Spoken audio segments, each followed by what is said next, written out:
எல்லோருக்கும் வணக்கம். ஐயாவின் பவள விழாவில்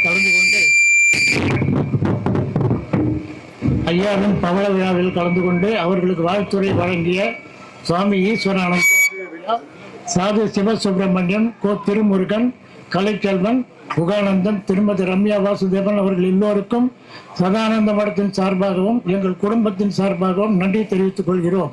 என் தந்தை துளசிங்கம் அவர்களின் தந்தை திரு நாராயணசாமி அவர்களால் சதானந்தசாமி அவர்களை புனித பூமிக்கு அழைத்து வந்து இங்கே ஜீவ சமாதியாகி எல்லா பக்தர்களுக்கும் அருளாசி வழங்கிக் கொண்டிருக்கிறார்.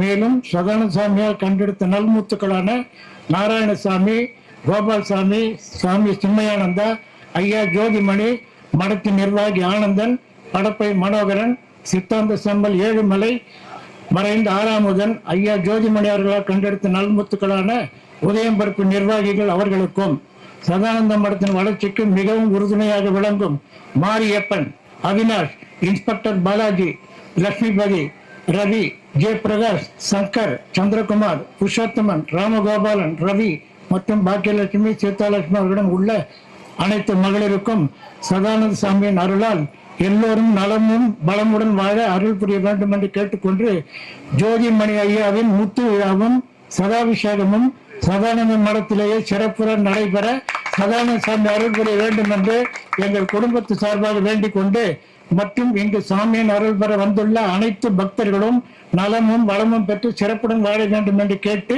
என் உரையை நிறைவு செய்கிறேன். நன்றி, வணக்கம்.